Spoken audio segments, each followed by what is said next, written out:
All right, everybody. Well, welcome to another episode of the Bitcoin Bottom Line. I'm C.J. Wilson with Steven McClurg, and today we've invited Brian Heinrichs from the traditional banking world, and this should be a really fun conversation as we talk about regional banks and digital banks, Bitcoin, and some of the other just broad compliance issues that are out there for clients and for the banks themselves. So, Brian, why don't you give us a little bit of an introduction on yourself and what you guys do? Yeah, so Brian Heinrichs, I'm the CEO of Fourth Capital Bank based here in Nashville. I think we're a tech-forward bank, but at the same time, we're focused on Nashville and this market. Our tagline's decidedly local, so it's all about combining, digital tools with human touch. We think that's the winning formula, and so that's kind of us in a nutshell. Yeah, and I just want to say that I was introduced to you through a common friend, and then we ended up moving a lot of our accounts over to Fourth Capital because we had two things in common. Number one, you're supportive of Bitcoin, and number two, we also wanted to have a decidedly local presence in Nashville alongside our national presence as a firm at Valkyrie. But could you give a little bit of explanation? Why are you called Fourth Capital? I think that story is pretty interesting.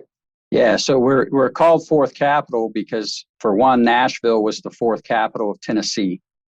So it's a nod to our location, our geography. There's some other connotations in there around Fourth Industrial Revolution. Obviously, the word capital ties into what we do, which is kind of the business of money. But it really, at its core, our brand embodies that idea of personal relationship. Like Steven just mentioned, we're local, but we're also nimble. We're thinking about tech. We're thinking about where the world's going. I like to think of us as an anti-bank. We're trying to kind of be a bank that's never been built before. And so that's sort of all kind of embodied in our brand. And if you were to come see some of our physical assets and what they look like and the way we're interacting with clients, I think is quite a bit different than what people would think of as a traditional bank. And hopefully that comes through in creativity and being nimble with ideas and solutions and really serving the clients in the process. Yeah, I think as someone that's in the brick and mortar business myself as a car dealer, I think there's just like these two really opposing forces between being nimble and technologically advanced and, focusing on the online experience or the digital experience, and then also having this sort of premium feel where people feel like they're getting value through that personal relationship. And I think some banks are going the opposite direction. They're really trying to you have neobanks that are completely online with no physical presence. And then you have other banks that are sort of like firing their tellers and just having, some sort of a vending machine effectively taking your checks and distributing cash or whatever it is you have to do. So like when you guys come to a fork in the road, how do you keep the lenses, the I would say the theme of personal relationships and future relationships as a driving force when the temptation to go, really digital and potentially, alienate your core base? How do you guys manage that kind of gap? Yeah, well, firstly, I'd say what makes us unique is we're privately held, single shareholder. We're not for sale. We're not going public.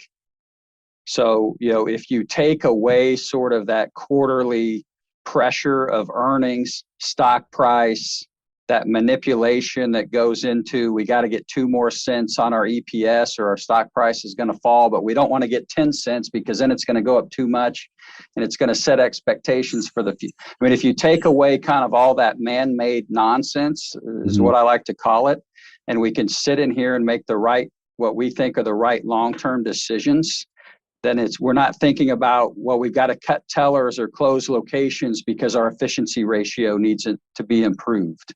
We're not chasing different things. So if you were to sit down today and draw out a Venn diagram, not to nerd out on you guys, but I know Steven would have an appreciation for some Venn diagrams, but you really have 2 segments of banking today. And you've got sort of in broad strokes, You've got kind of the large incumbent national regional players, which you sort of described to a T. They might have some technology sophistication, some other things in their tool set, but their mantra is kind of, please don't call us, sure as hell don't come see us. And that's kind of how they think. On the opposite end of the spectrum, and good luck finding their phone number if they're a true like neobank.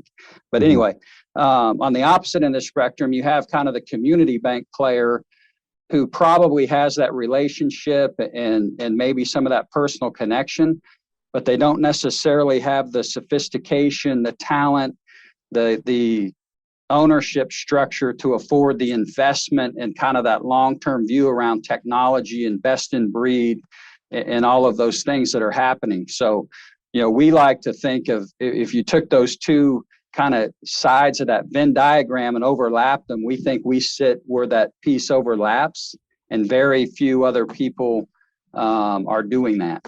So that's kind of our view of banking in general. But a lot of it starts with that idea of being private and making long-term decisions. Yeah, it's interesting because when I was out in California, where I spent a good amount of time, before moving to Nashville last year, there was another bank, and I'd only found one other bank that had that type of structure and that type of goal. And it's really hard to find, right? But it does exist. Very few exist.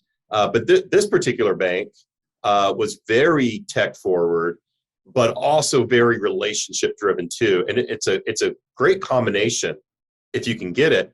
Now, the issue we ended up having with that bank is one day they decided, hey, any of our clients that are moving money back and forth to, say, Coinbase, or utilizing our bank to purchase Bitcoin, or to or if your company is in the blockchain industry, we're going to cancel all your accounts. And they just sort of decided that one day. And this tech forward bank that had probably one of the best customer relationships I'd ever come across, just one day decided, yeah, we're not going to support that. And by the way, we're not going to support payments companies either. We don't like that risk. And they just started cutting out all the risk. And it's a Silicon Valley, located bank, where the headquarters is. So how do you navigate that? How do you navigate the world of blockchain and Bitcoin and what you are doing at Fourth Capital? Yeah, I think for us, just kind of starting out as a premise, I mean, I could give you all of my views on Bitcoin and blockchain and all that, but it's not really relevant. I mean, our goal as Fourth Capital is to make it as easy as possible for you to do with your money what you want to do with it. And so it's not about us making right. I mean, it's like, mind blown sort of stuff. So, obviously we play in a regulated industry, but I've got a whole counter view on that, but that's for a different podcast. But, the reality is that it's all about sitting down with the client, meeting their needs. Like I just said, making access to your money however you want to use it. And if we do our homework and put in the time and effort, there's nothing restricting us from doing that. So, one of our hallmarks is what we call yes mindset. And I think what happens at a lot of financial institutions is they develop, I think, the opposite. And it's all in the name of efficiency and uniformity. And, I think of most banks like a pipeline. Well, how do you make a pipeline more efficient? Everything going into it has to be exactly the same. And so what you do is you set up a filter at the beginning of the pipeline that anything that looks weird just doesn't get in. And so we're trying to turn that on its head and really, how do we get to a yes? How do we make things work? And, to kind of go a little bit deeper on that, I think one of the fundamental issues in the financial industry is how siloed these organizations are. So if you're in a credit function or a general counsel function or a risk function at most organizations, you don't get paid if things go well. you get fired if something bad happens. And so there's this whole push-pull. So it's not surprising that the majority of institutions out there, their risk manager, their general counsel is going to say no. Because what do they get out of offering Bitcoin to their clients? Nothing. And so that you got to kind of bring it down to that individual level of that decision maker. And a lot of that, and not just Bitcoin or tech, I mean, it could be a loan, it could be anything that an organization's doing. But a lot of times it came down to one individual and what their personal incentives are that drove some sort of sea change like that.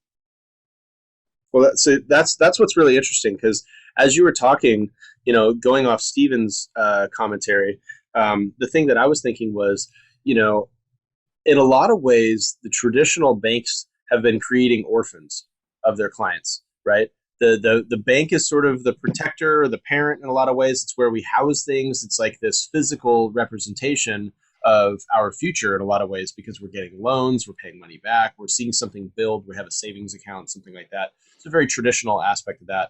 As the neobanks have been coming in, it's been more focused on like investment, right? And going from not just money management on a cash flow basis and a savings basis or a loan basis to like suddenly, everyone's focused on having your stock portfolio attached to your savings account. So it's sort of like, incentivizing people to trade more and buy more stocks and things like that. So the orphanage effectively of the cryptocurrency just landscape broadly has been picking up a lot of people that have been disenfranchised from how they've been treated.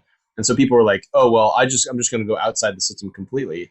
The problem is, or the reality, I should say, is that it's very hard to operate in a sort of, let's say, a Bitcoin only zero cash lifestyle. We're still not necessarily there yet. And I know some people are pushing for that, which is like the very far edge of the Bitcoin space. But, it sounds like what you guys are talking about is really taking a holistic look, like almost like an Eastern medicine look at the client themselves to say, hey, what do you really need? How can we help you? And then what's good for the client is effectively good for the bank, because then you keep growing their assets, in-house, and you're not losing them completely to another service or another bank or whatever. So keeping that, I think, there is a phrase for it that I think you used before we turned on the record button. But I really think that it's a huge differentiator for you guys at Fourth Capital that you're able to offer a real A to Z kind of thing without alienating people, because they don't have to do anything in particular, right? But you're giving them more optionality so that they can diversify as they see fit, because it's really their money. And if they but by allowing them to do that, they keep their money with you guys and, have that personal relationship, and everyone's learning as we go. I just think that's just awesome. It's just a comment, not a question, but I think that's great, because the sort of financial orphanage factory that some of these other Wall Street banks are doing, it's really pissing people off. And it for the last couple of years, people have been seeing, maybe the last 2 decades, people have been seeing risk taking by the banks themselves, right? And then the clients aren't allowed to take risks. So it's this very weird, dichotomy between those two things. So you guys are sort of blending a little bit more of a middle of the road approach to say, hey, we're going to have our fingers in different things, or allow you to have your fingers as a client in different things. Tell us about how that integrates with Bitcoin, or maybe like a percentage of clients that are asking about Bitcoin services, and how you guys handle that. Yeah, I'll talk briefly about what you just said, because I think you're right on. And it goes a little bit deeper than that. I think it really comes down to fundamentally what's the objective of the organization.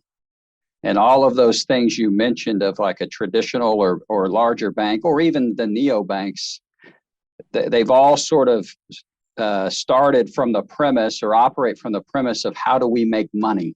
Mm. And so everything is geared toward, why do they want your wealth commingled with your bank account? Because they can get fees. And so they got in a room with their CFO and said, we need non-interest income. We need wealth department. We need a mortgage department. We need all this. And if we can get all of our customers to do all of these things, we don't care if that's good for a customer. We get more fees. Yeah. And so, when you think about Fourth Capital, we don't do wealth. We don't do these other things. Our whole idea is we want to be best in breed of what we do. Mm-hmm. We want to add value to our client. And if we do that over the long term, then there's a mutual benefit of our clients get rewarded through their business or whatever they're doing, and we end up getting rewarded through long-term relationships. So if you come at it from add value versus make money, that's a two completely different outcomes you can get on some of these things we're talking about. As far as the Bitcoin piece, I think you're right on. So there's a segment of the market today that's not being banked because they can't find the experience they want, or they kind of believe in this alternative financial world that we don't live in yet. And so, we had Steven out here in November and had a great event, and he talked about Bitcoin. It was fantastic. We had a really diverse crowd there. One of the people in the crowd happened to be a video gamer who earned Bitcoin from playing video games 10 years ago. And he's really not in the banking system. So, from our perspective, that's someone we want to bank. That's a relationship we want to grow. Again, not because we're making fees or whatever, but because that's the we're trying to be part of an ecosystem of creators and developers and inventors and disruptors that are, changing the world. Because we feel like in our own little way, we're trying to do that same thing. So giving people access and being inclusive financially around these different tools just fits what we're trying to do. It's all about, and it's a long-term value play. Yeah, it seems like you guys would be a pretty easy company to recruit to, right? Because you're chasing after desirable clients in a really desirable market. Like you said, you're looking for creators and all these people that are sort of in growth mode. Nashville seems like a city very much like Austin, Texas, that's getting a lot of people. A lot of people are landing in Nashville because of all the opportunities, because of the cost of living, the barbecue, the music scene, the personal relationship, sort of Southern hospitality vibe. How do you guys look at growth in regards to the employee side? Is there like a client to employee ratio that you guys are looking to maximize, or is there anything there that you're seeing people want to leave like traditional banks and come work for you guys because they like what you're doing and they've heard that what you guys are doing is better and more effective? Yeah, I mean, I think, despite the fact that I'm a numbers guy by history, I probably spend 90% of my time on culture because I think culture's king, and, having our principles and the way we operate. I think we've been pretty successful with our talent pool. We have people that really care. We're going through kind of our annual, we don't even call it a review. It's kind of an annual self-reflection, if you will, not to get back to the Eastern medicine concept, but, our biggest criteria is, are you all in? And so when you think about, if you have somebody that's a cultural fit, that's all in, banking's not hard. I can take someone like that, or we can take someone like that and teach him the technical side. It's a lot harder to get that technically proficient person that doesn't fit our culture. So we're very selective in who we want on our team and how we operate and how we develop that. We probably hired more non-traditional or people outside of banking, because the idea of, I built this book at some other bank and these are my customers and I'm going to sell myself as a free agent in my book, that's not us. We operate as a team. We don't do incentives based off of production. Names aren't on deal. So we're really doing it quite a bit different. And we've attracted a lot of people, and it really resonates with the people that are here, that want to be a part of that team atmosphere. We're all in this together, and really for a lot of reformed, maybe bankers from other places, it takes a while for them to kind of understand I don't have to make a certain amount of calls every day. I don't have to, have a checkbox sheet of activity. And because it's not about that, it's about how do we serve the client.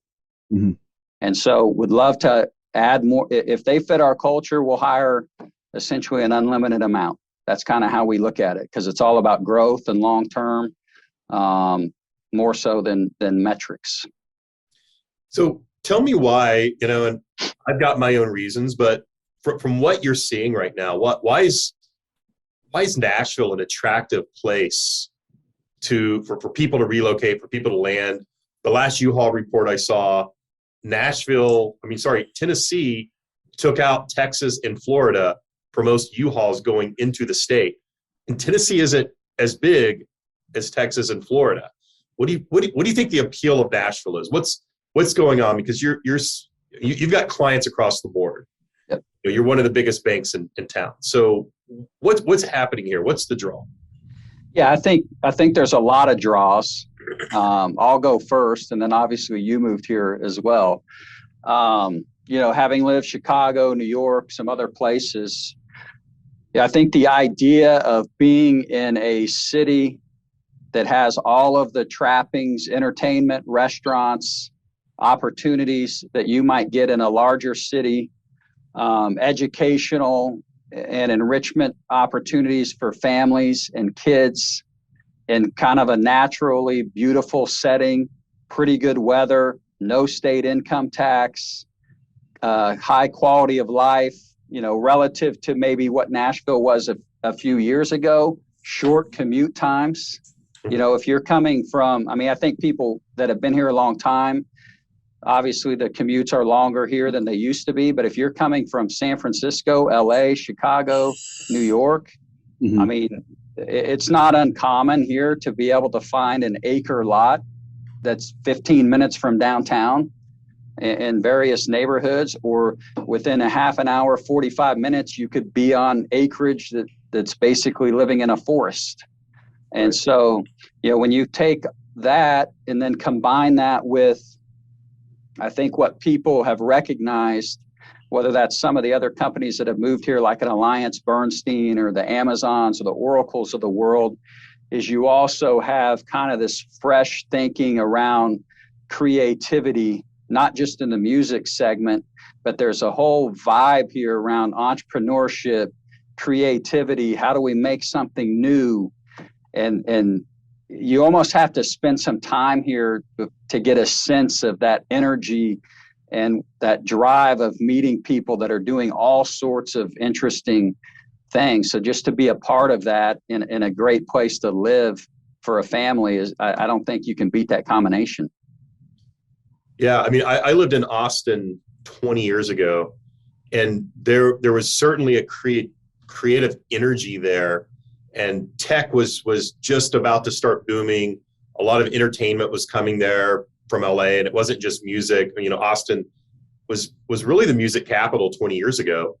And then all the film and everything kind of converged at once. And then I went to LA, but in Nashville, that's what it feels like. It feels like Austin 20 years ago, as far as the energy perspective, right? It's film.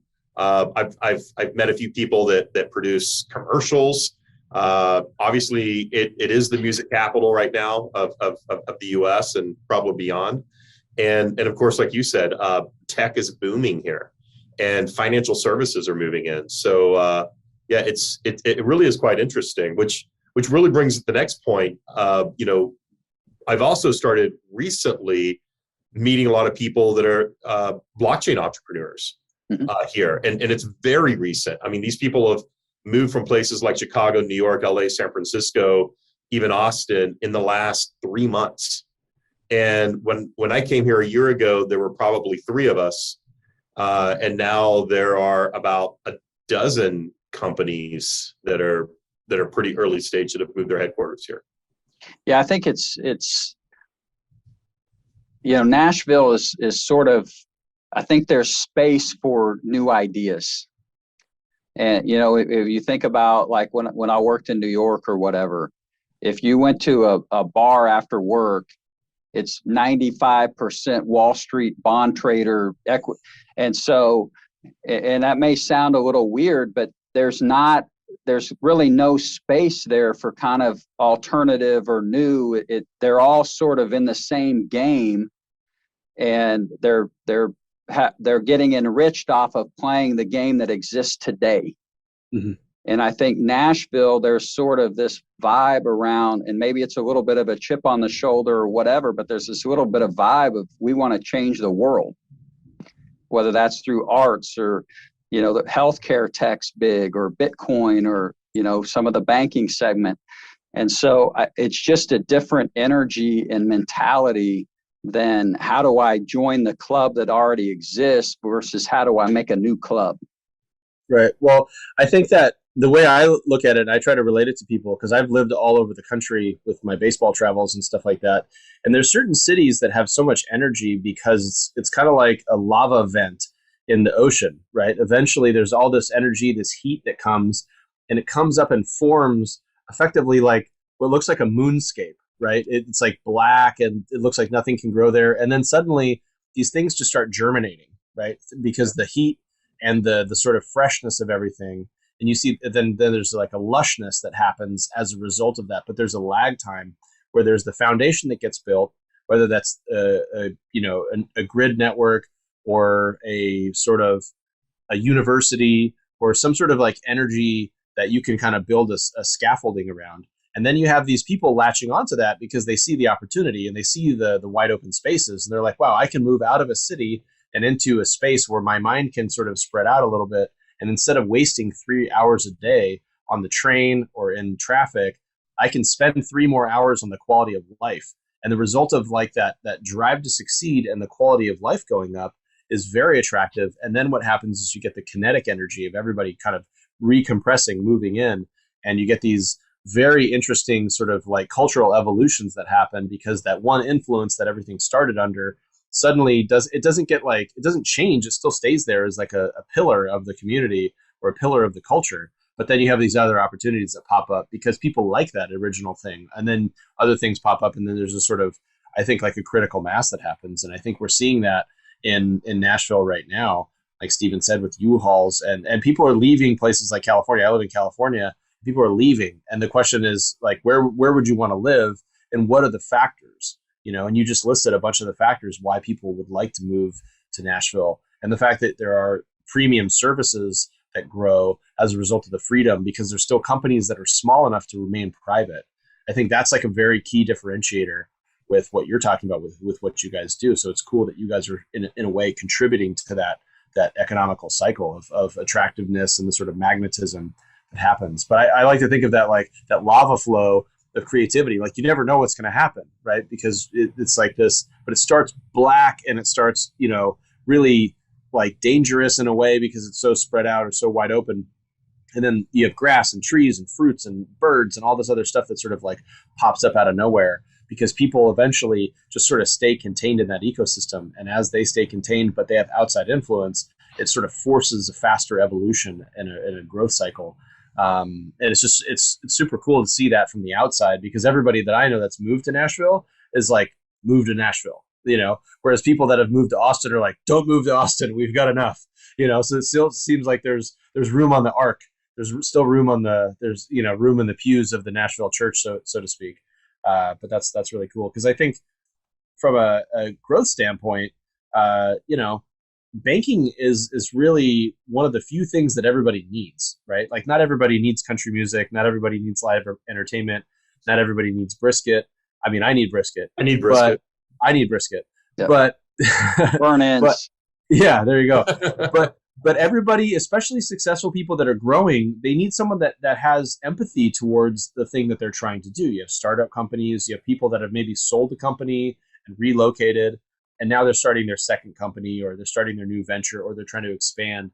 So like, not to say that you can let the cat out of the bag with certain types of customers, but do you see like a sort of a cross section of customers that are coming to you guys as new clients that really take all the services that you guys are able to provide and really kind of run with the ball at that point? Yeah, I think for us, I mean, we pride ourselves on sort of that relationship client, where we're banking their business, probably on the deposit, treasury, loan side. We're also banking them personally. We're banking their kids. So it's sort of that holistic view of banking and doing it in a way that really I was having a conversation with one of our colleagues today because we're working with a client right now. And the client kept saying, well, what does your loan look like? What are your terms and so on? And we kept saying, well, what do you need? Like, what do you want to have? And then, and it's just a night and day different experience that people aren't used to. They're used to getting a laminated, sheet passed to them across the table that says, which 5 of these loans can you qualify for and do you want? And so stripping that back and really, what a novel idea to maybe ask someone what they want instead of us telling them what we think they want. And so it's just kind of turning that on its head. But, if you do that in a holistic manner, you can bank startups. We've got several private equity firms that we help do acquisition financing, where we're banking the firm, plus we're banking, the companies that they own. We're banking very mature companies. We're banking artists and entertainers. We're banking a couple healthcare startups that were a little bit of a flyer, but we believed in kind of the idea of what they were doing and the people. So, it's just a more liberating way of doing business when it's really a handful of us that sit down the hall here that make the decision. We don't send it off to some other state of some nameless, faceless credit committee that says yes or no based on a spreadsheet.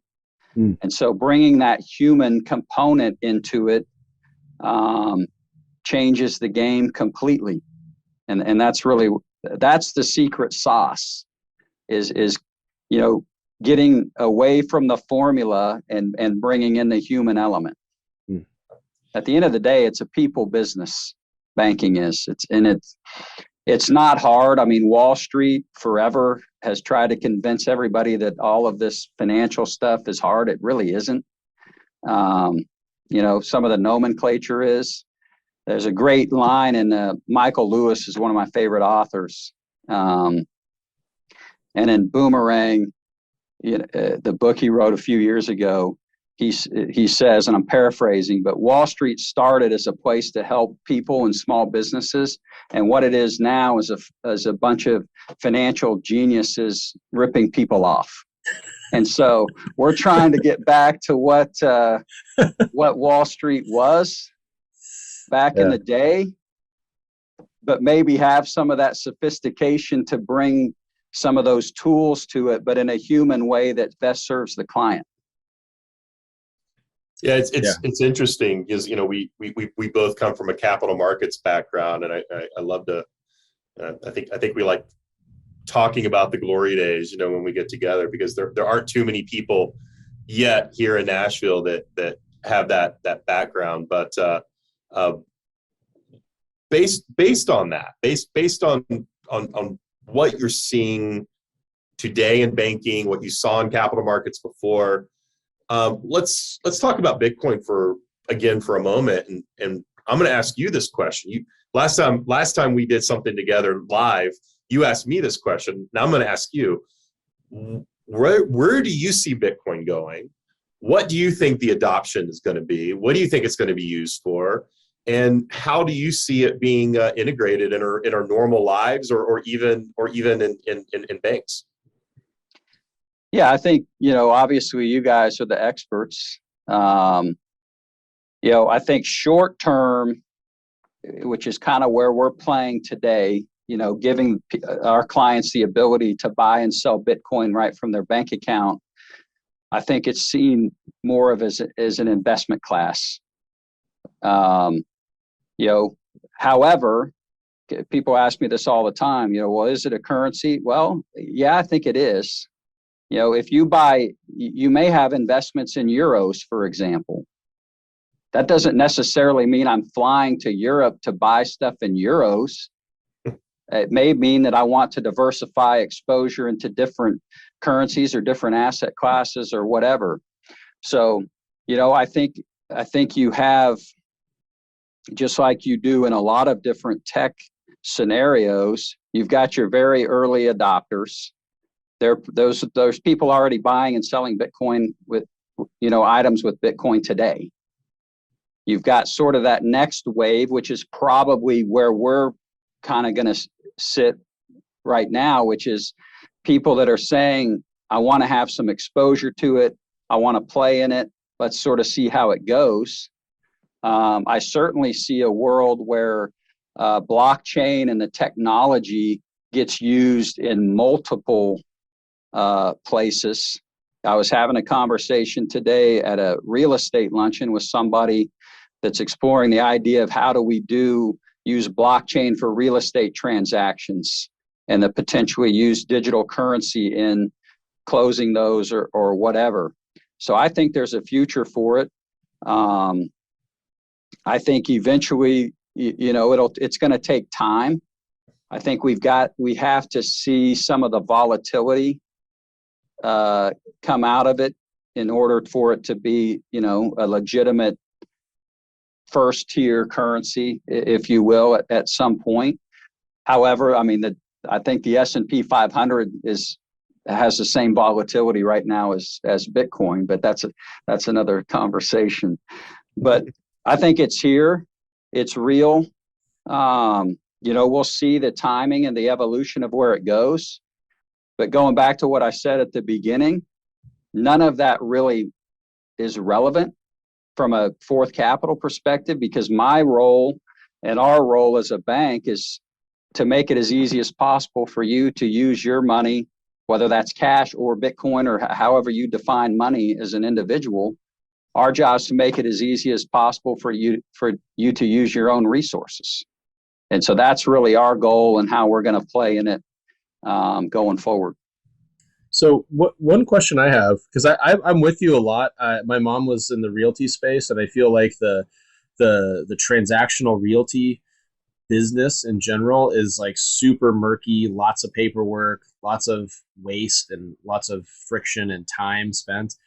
Digital escrow for me is very fascinating as a use case, in a lot of ways. But in terms of Bitcoin and banking, the one thing that people have for, let's say, hundreds of years felt is that their money is safe in a bank, right? Because of the sort of vault process or something like that. So how do you explain, personal security when it comes to like financial stuff? Because you guys have clients that are logging in online on their devices or something like that. How do you explain, or what kind of questions do you get asked about Bitcoin security or like device security as opposed to just traditional online banking? Can you talk about that for a little bit? I would say today, most of the people that are interested in doing Bitcoin through us have already answered those questions. In fact, they probably already have it on Coinbase, or they've been smart enough to buy Valkyrie's ETF or whatever. But, as we think through that going forward, I think it's very important. Some of it's an education component to banking in general. I mean, let's be frank. I mean, newsflash, banking technology is 50 and 60 years old. And maybe if people sort of sat back and realized all of your money is on code that doesn't even exist anymore, that they might warm up a little bit to, oh, wow, we've got new technology. It's more secure. We can track it. You've got the blockchain, so on and so forth. And then you start to think about real-time payments and wires and AC and all of these other things that are really kind of antiquated. And we've come up with a better way.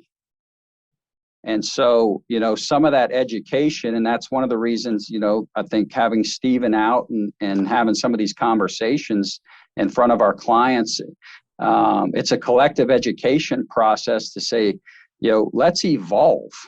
Why is Europe doing open banking, open API, and here I can't see my credit card balance on my online banking if they're at different places? I mean, it doesn't even make sense. And, I can tell you why that is. It's because a lot of banks don't want to make the investment to get on the new technology because they're riding it out. But, I think collectively as a whole, I think people like us that are like-minded on the future and where we're headed, we need to be spending a fair amount of our time educating and putting information out there and really getting in front of people what it means to get on better tech. We've developed better technology. You're not driving the same car you did 50 years ago. You're not watching black and white television. You have a smartphone in your pocket. They've already embraced these new technologies in every other area of their lives. This isn't that big of a leap, I don't think. Yeah, I think like having to go to a bank, a physical location, and send a wire. One of the things that Bitcoin gets a hard time with is there's only so many transactions per second. They say things like that. They're like, oh, well, Visa can do this, or, Swift can do this, or whatever else. But a physical person that wants to send a $5,000 wire or a $20,000 wire or whatever number it is, if they want to send that to another person or to a business because they're going to put a deposit on a car or, a house or, a tractor or whatever, like every time I have to go to the bank locally because I have a business account, for one of my other businesses, and I have to go there. Like yesterday, I had to sit in line for 40 minutes, and it took me another 30 minutes to send the wire. So when people say, "Oh yeah, but Bitcoin can only fit so many transactions per second," I'm like, "Well, I can program this thing to like send the money, and then I'm done. Then it's out of my hands, and I can go move on with the rest of my day." And I think that's one of the things where people like myself and Steven probably as well that use Bitcoin a lot, we see that as a big advantage because it gives people a little bit more control over their time, the way they use it. But I think we're a ways away from Bitcoin being like really ubiquitous. Right now, the estimates are that we have like, let's say 20, 30, 40 million people in America using crypto. But I don't think you have 20 or 30, 40 million people using, 5 to 10% of their total transaction volume in it, right? A lot of people are using credit cards and that stuff. So it's really interesting. Can you talk a little bit about the credit facility and how you've seen credit evolve in the last couple of years with just like being a private bank versus maybe working at different elements of the financial sector a little bit? In terms of Bitcoin or overall? Just overall, because I think one of the things that people don't understand a lot, people that don't understand banking, they don't understand the money supply, but they really don't understand fixed credit supply, right? Like sort of what's Z, I think it's called Z1, right? Like what the fixed credit is. So how do you guys manage like the credit that you allocate or the credit that you borrow? And then how does a private bank handle that as opposed to a publicly traded bank? Yeah, well, I think you're hitting on something that's kind of a big issue in banking right now. So if you look historically, loans and deposits tracked each other fairly well. When we got into 2020 post-COVID, there was a big divergence. So a lot of the stimulus, PPP, whatever.